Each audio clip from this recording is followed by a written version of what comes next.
مسائل ہو رہے ہیں. دیکھیے اکثر مجھے میسج آتے ہیں کہ کافی جوان جنہوں نے جلدی شادی بھی کر لی میسج آتے ہیں مولانا بیوی ناراض ہو کے چلی گئی مسئلے طلاق تک آ جاتے طلاق تک مسئلے آ جاتے. ہمارے یہاں کوئی کاؤنسلنگ نہیں ہے. آپ گاڑی لینے جاتے ہو ایڈوائز لیتے ہو کہاں سے لوں کون سی. سیکنڈ لینے جاتے ہو تو اس کو تو زیادہ چیک کرتے ٹھیک ہے. ایک انگوٹھی بھی آپ لینے جائیں ایک موبائل بھی لینے جائیں ادھر سے چیک کرتے ہو ادھر سے چیک کرتے ہو کون سی کمپنی ہے کہاں سے آئی ہے گارنٹی ہے نہیں ہے ویلڈٹی کتنی ہر چیز آپ چیک کرتے ہو.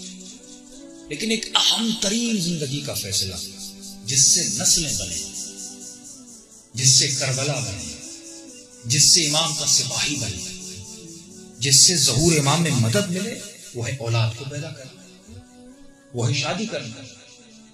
یہ جوان شادی جب کرنے جاتا ہے بتائیے زندگی میں کبھی بھی آپ شادی کرنے سے پہلے آپ نے کوئی شادی کرنے کا طور اور طریقہ اس کے لیے کوئی ایک بک بھی پڑھی یا جو شادی شدہ بیٹھے ہیں ان سے پوچھ رہا ہوں 5 گھنٹے بھی سنے کہ مجھے شادی کس سے کرنی ہے کیسے کرنی ہے سلیکشن کا معیار کیا ہونا چاہیے کسی کو نہیں.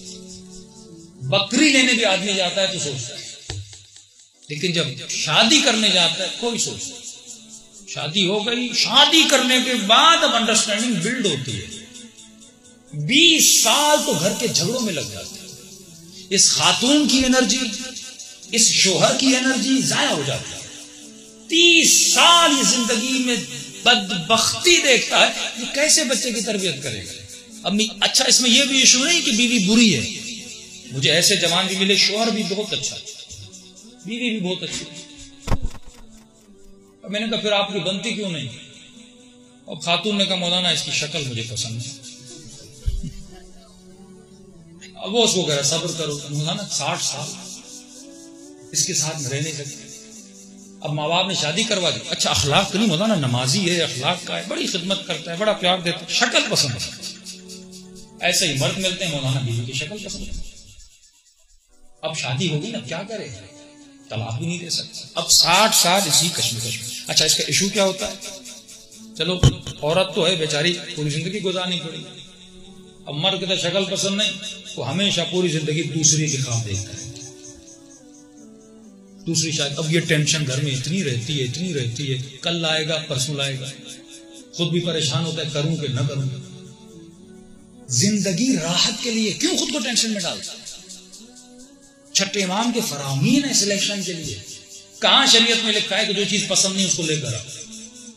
ہر انسان کی اپنی پسند ہے تو اپنی پسند لے کر آ. فلاں اپنی پسند ہو سکتا ہے خاتون تجھے پسند نہیں وہ کسی اور کو پسند ہو سکتا ہے تیری شکل اس کو پسند نہیں کسی اور کو پسند ہو. افریقن کو پسند کرتے ہیں کہ نہیں اور آپ کو مال بھی دیا جائے اور وہ افریقن بھی دی جائے کریں گے. ہمارے بہت سارے مولانا افریقہ میں رہتے ہیں 1-2 نے کیے لیکن اکثر میں نے کہا کرتے کیوں مولانا کون کرے گا. پسند کی بات ہے نا. پسند انسان اللہ نے وجود میں کچھ چیزیں پسند کی رکھی کچھ نہیں رکھی. اس کے لیے پوری اہل بیت کی روایات ہیں احادیث ہیں کہ انسان سلیکشن کیسی ہونی چاہیے. اب ماں کو بھی نہیں پتا باپ کو بھی نہیں پتا. بعض اوقات بچوں کو پریشرائز کیا جاتا ہے بعض اوقات یہ بچہ والدین کو پریشرائز کرتا ہے. پسند کا مطلب یہ نہیں کہ مجھے وہ پسند بھی عاقلانہ پسند ہو جاہلانہ پسند نہیں کہ تو صرف شکل کا عاشق بن جائے. شرائط معصوم ہے. شکل بھی دیکھ سیرت بھی دیکھ کردار بھی دیکھ ہر چیزیں دیکھیں. یہ نہیں کہ انگوٹھی پسند آ جائے اور خوبصورت اس کو لے کر آؤ اس سے یہ بھی پوچھتے ہو کہ یہ سونا اصلی ہے یا نکلی ہے یہ کہیں خالی رنگ تو نہیں لگا ہوا اور گھر لے جاؤ تھوڑی دیر بعد دھل جائے اور پتہ چلے تو نکلی چیز لے کر آئے. ہر چیز کو تمہیں پرکھ کے لے کر جانا ہے. انسان تو کپڑے بھی 4 بار سوچ کے لیتا ہے تو یہ تو زندگی کا مسئلہ ہے. اب جب انسان اہل بیت کی سوچ کے مطابق یہ خاتون یہ مرد جب شادی کرتے ہیں اب ان کی شادی ایسے ہوتی ہے جیسے سیدہ کی اور مولا علی کی. اب اس گھر میں جھگڑا نہیں ہوتا اس میں سکون ہوتا ہے. اس گھر میں جب پوری پلاننگ ہے بچوں کی پلاننگ ہے شادی کی پلاننگ ہے لیکن ہمیں